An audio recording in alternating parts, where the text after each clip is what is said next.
another brand new episode here on 1950's Farm. As you can see, we are still continuing pretty much from where we left off yesterday, in yesterday's episode. And we're still doing the soya beans, but we are getting along quite nicely.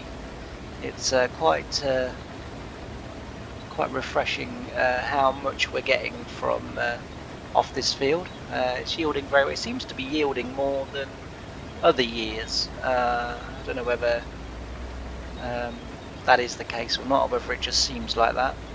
But yeah, so it's going rather well.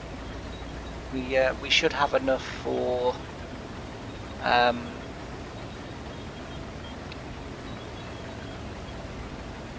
I've completely forgotten what I was going to say. It came in and then just left. Like, hello, yeah, I'm only here for a second, bye. Yeah, but anyway. Expand the farm further, I think, was what I was going to say. Yeah, that's certainly one thing that we're going to be looking to do as we progress through the save. Not at the moment. There's not too much in the way of sort of further expansions that we can bring to the farms, but certainly moving forward, Harry's farm's going to need developing a little bit, and again, thanks to PA Plowboy, I've actually found, well, I haven't found, he told me about it, and his advice was to maybe think about using it in the save, and it might well add something, and I downloaded it and I've given it a go, sort of, you know, off camera, if you like. I've given it a go just to see whether you know, it's something that would fit in with the save, and I do believe it will. So yeah, we'll be using that, where it's I think it's called the enhanced animal mod, I think. It adds new animals and male and female animals.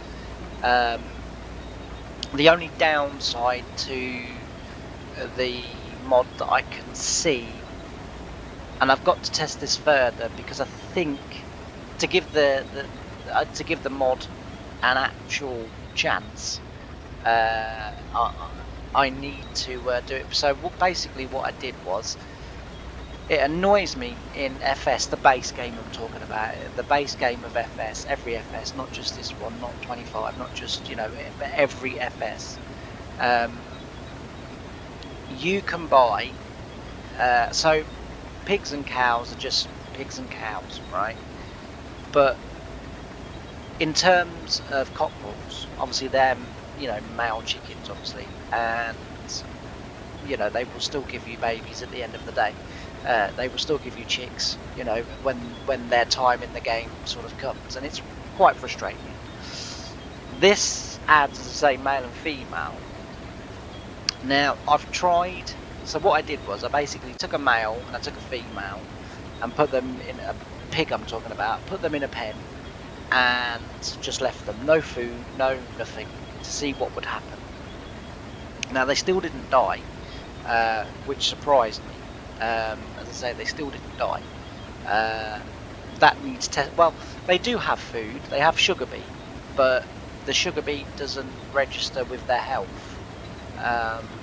So although they are eating, they just don't have any health, because apparently the sugar beet doesn't contribute towards any of that. So it's not sort of accurate to say they don't have no food whatsoever. They do have sugar beet, as I say, but it just doesn't seem to register. But I then got babies. I then separated those babies from male to female, put them in separate pens. So I put all the males in one pen, all the females in the other pen.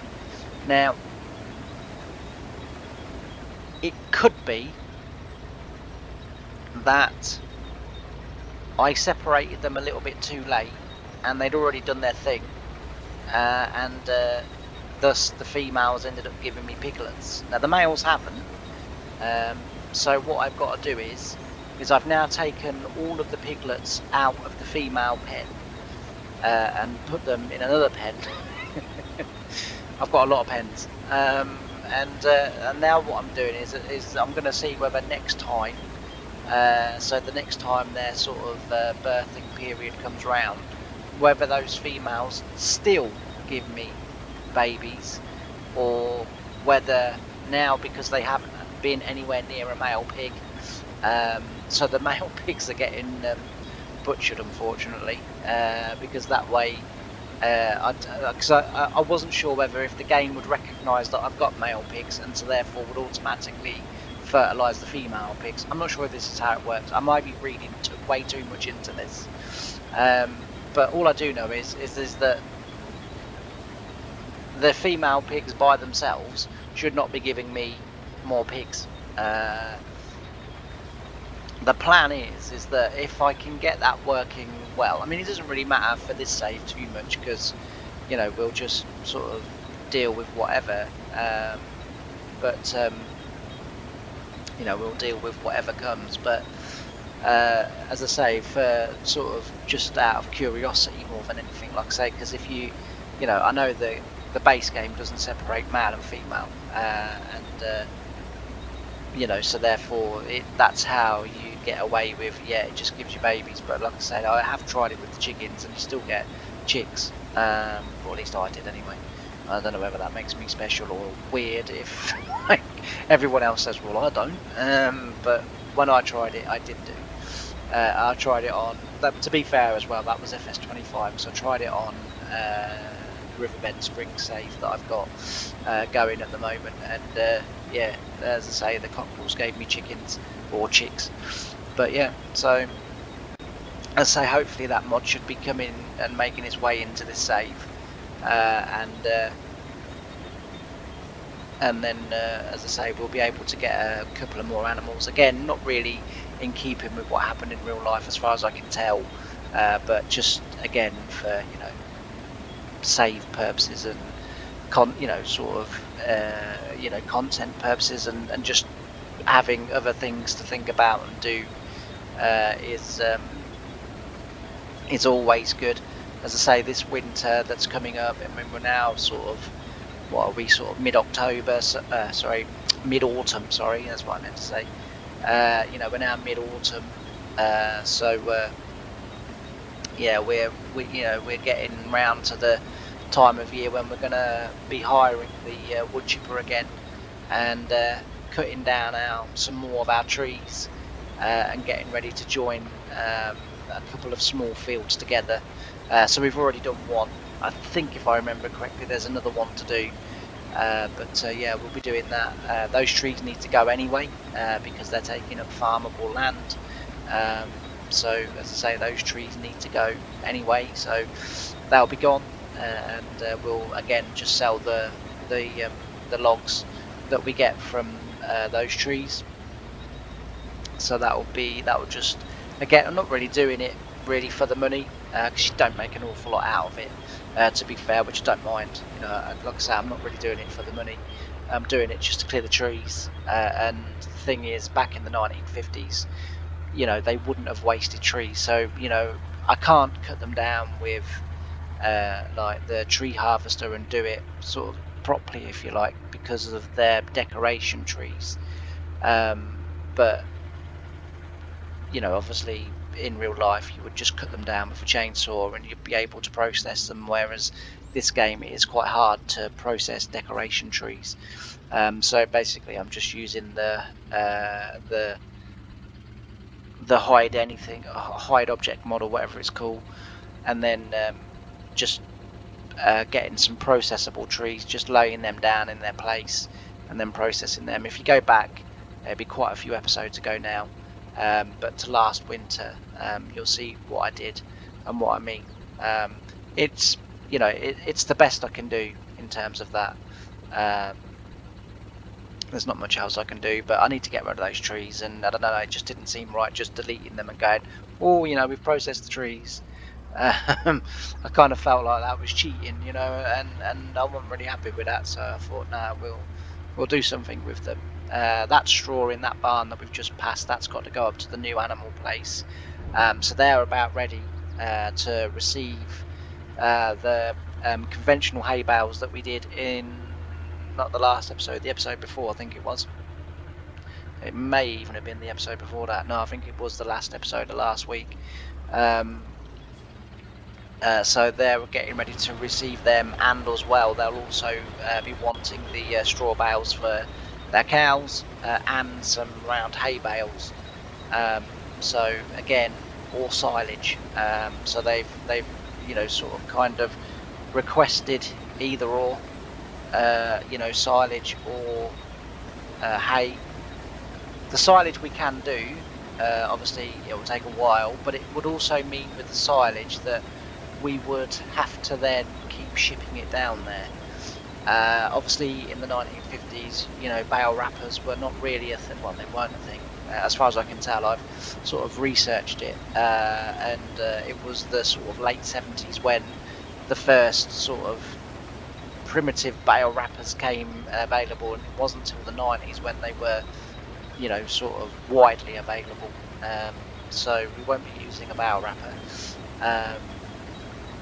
But as I say, we could do it via our pits, or even if they've got pits, it would be helpful if they would build some pits. We have suggested this to them and said, we're more than happy to do the silage, but maybe worth them, because they do have a grass field as well, that we can go and cut and use, so we don't have to use all of our grass, which is a good thing. Yeah, they do have a grass field themselves, so that field we could use for what a sort of an early to mid, sort of late spring, early summer cut for hay.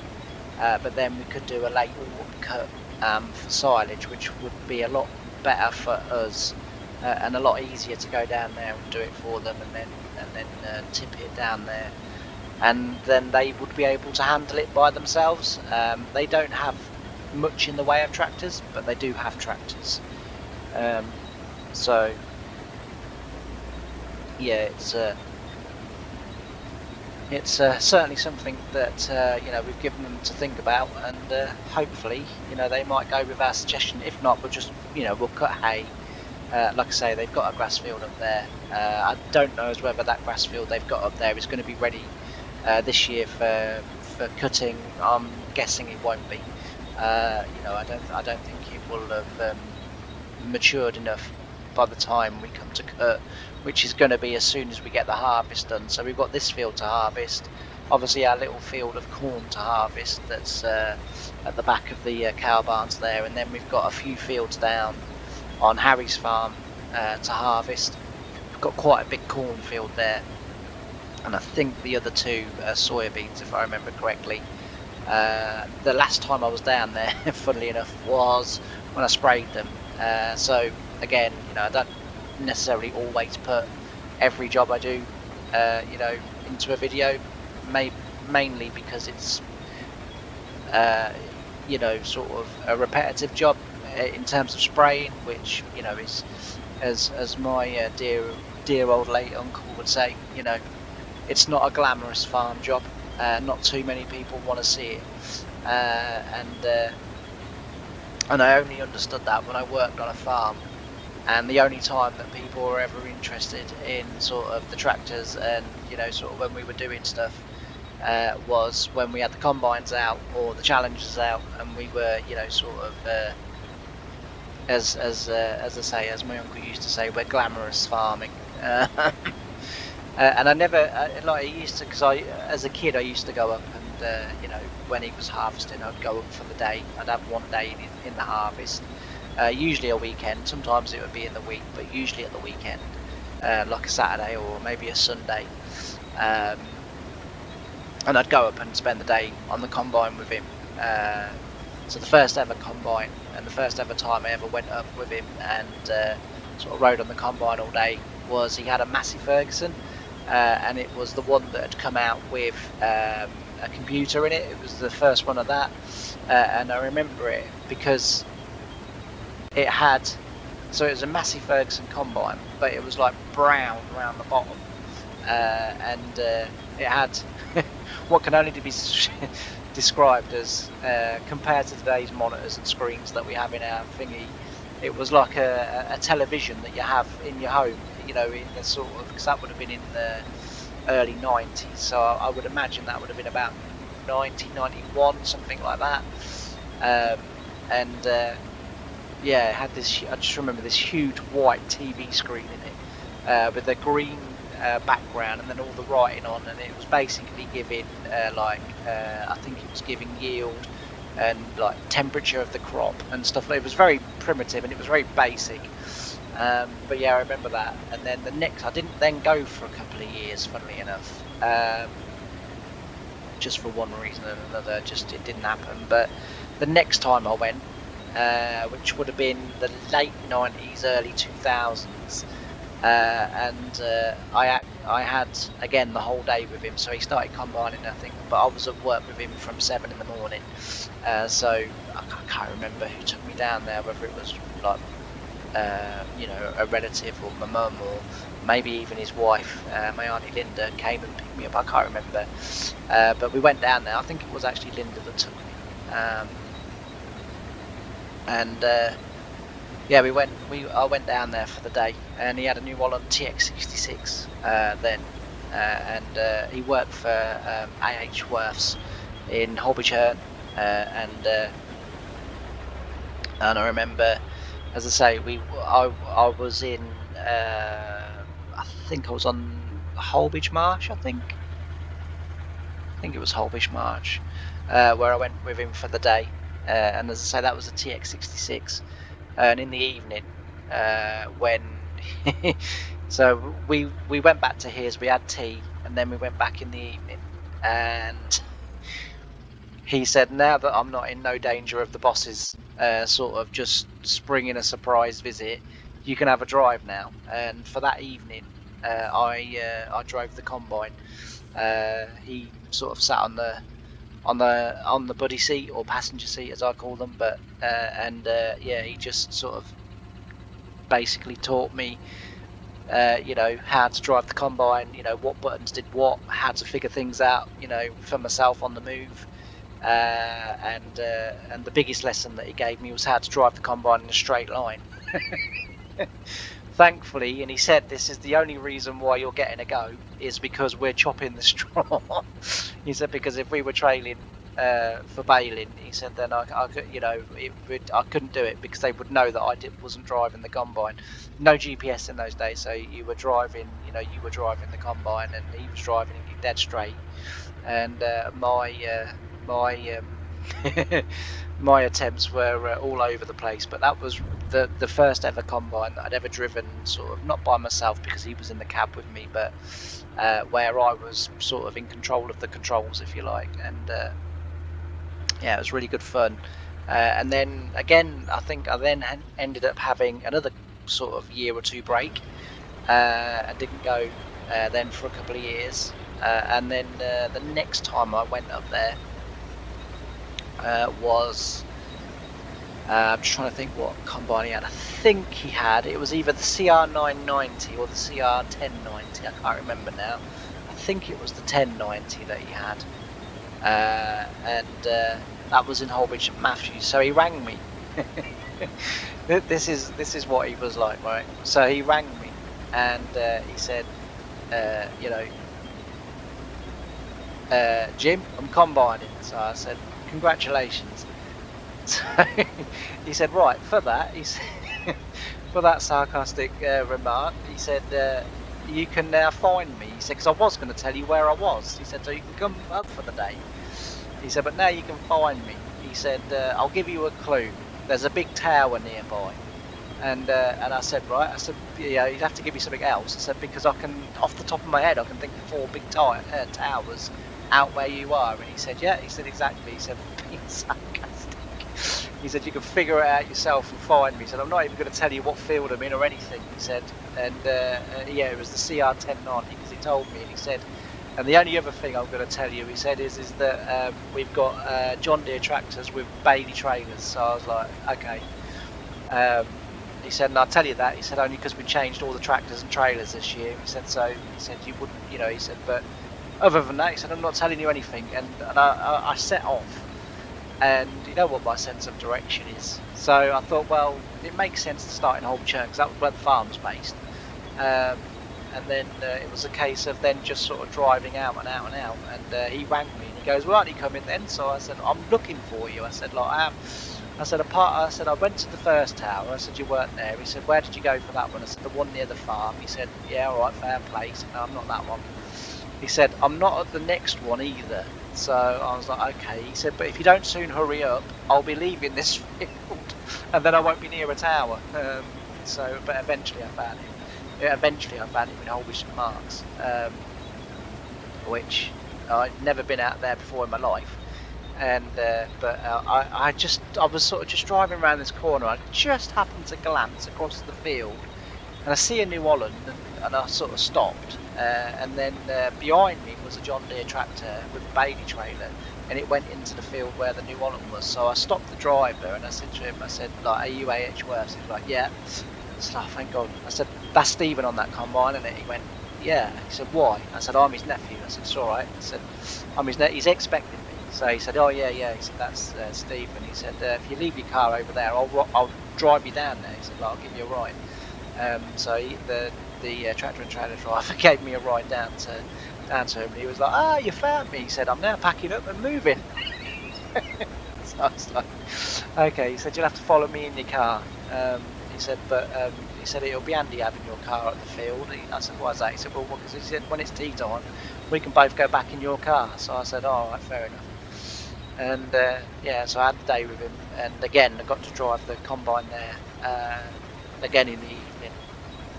But by then, I was doing bits and pieces for a local farm, and I'd sort of taught myself to drive straight. So when I said, like, "Can I have a go?" And he sort of looked at me and he goes, "Yeah, we're trading for straw." So I said, "Yeah." I said, "Can I have a go?" I said, "I can drive straight now." So he said, "Really?" I said, "Yeah, I can drive straight now." So he said, "Go on then." He said, "Let you have a go." So anyway, he let me have a go. And yeah, so that was really good. I mean, he had GPS. I mean, he was using the GPS because he said, I said to him, "How come you're using it?" And he said, "Oh, GPS makes you lazy." He said, like, once you get GPS, said you don't tend to want to steer it no more yourself. He said it makes you lazy. He said, and plus as well, while the combine's steering itself, I can do all my paperwork. So I said, all right. He said, because I have to fit it all out now, field number, time we're there, time the field took, all the numbers regarding the crop, the variety. He said, like, I have to log it all now. So he said it gives me a chance to do that while I'm, while it's obviously driving itself down the field. So I said, oh, fair enough. But yeah, good times, good times. Anyway, I'm going to switch over back to a little bit of time lapse, and we'll see if we can't knock this field out in this episode. Hopefully we can, but we'll see how we get on. Anyway, I'm going to, as I say, switch over, and then I'll see you in a little bit. So quickly, on yesterday's time lapse, I tried to change the music for whatever reason. I uploaded the video, yesterday's video. Now, I uploaded it over a week ago, but I'm telling you this now because although it's hang on a minute. So I did that one about over a week ago and uploaded it. This is now the next one because I'm a little bit out of whack with my schedule at the minute. I uploaded that video, and for whatever reason, every song on that video got copyrighted, even though they were copyright free. So that's the reason why yesterday's video and today's video, it will be the same music again until I can get that sorted out. I have been in touch with someone at YouTube and said, like, it's copyright free music, so it shouldn't have, blocked it, and they're sort of trying to find out whether it's a problem they've got or whatever. But so just for the next few days or so, until that gets resolved, it will be the same music, but I am going to be changing the music, and I will try and change it a little bit more regular because it must get a little bit frustrating listening to the same music all the time. Anyway, I'm going to switch over to some time lapse, and as I say, hopefully we'll get this field virtually finished by the time we come towards the end of the episode. So I'll see you in a bit.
Right, I'm back.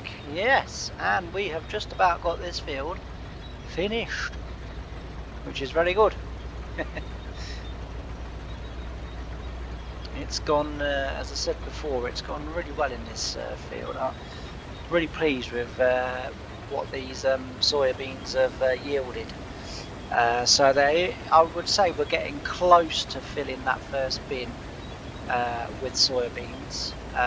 If I'm honest, I thought we would probably get that one filled and then started in the second bin, but I don't mind too much that I haven't, because what that means is next year I know that I can pretty much leave one bin empty, or empty one bin of wheat, and probably should have enough then roughly for the soybeans. And obviously we've still got the option then as well of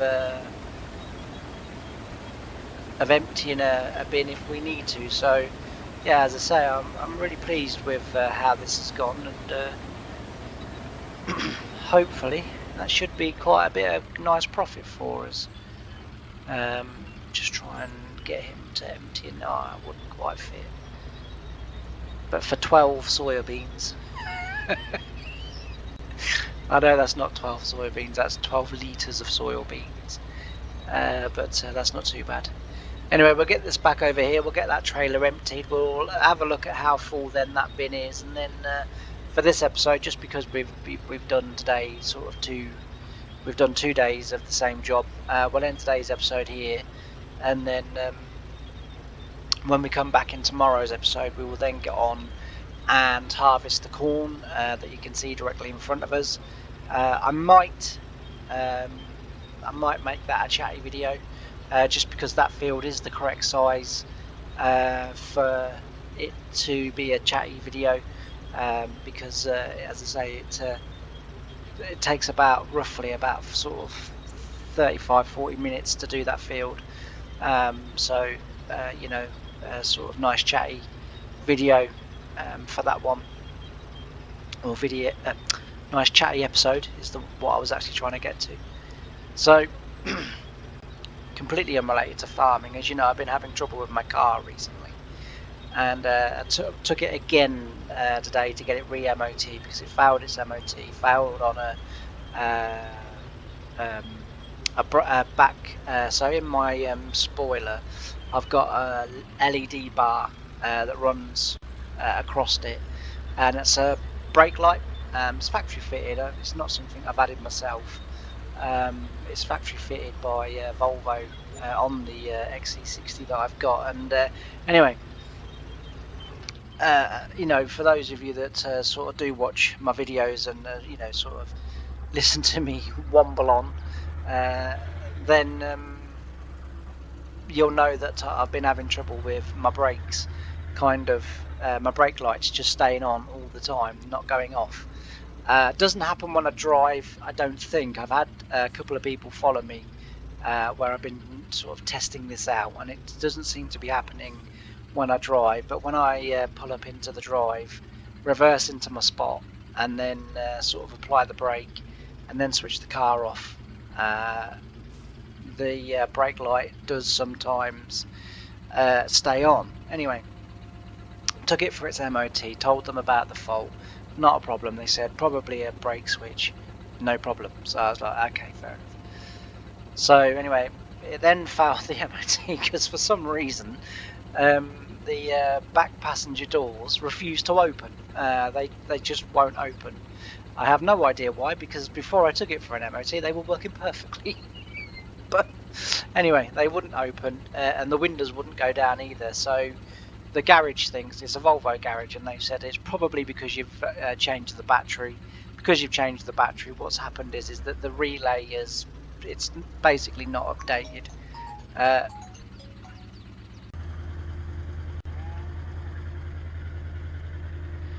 And I'm back. Sorry about that. I just had a quick look in the editor, and I can't actually edit that out because I was speaking right in the middle. But yes, my phone went. 99 times out of 100, I do remember to turn it on to silent or vibrate. But today as I was kind of saying, my car's gone back for repairs today, and I've obviously sort of left it with the ringtone on, so I hear it for when they ring. But yeah, anyway, I'm gonna have to go. So I'll finish today's story off in tomorrow's episode. Like I say, I'll try and it won't all be about that. I will try and make it, about farming and try and make it interesting if I can. But thanks ever so much for watching. I really appreciate having you take time out of your day to watch my videos. Really does mean a lot, and I can't wait to see you again in tomorrow's episode.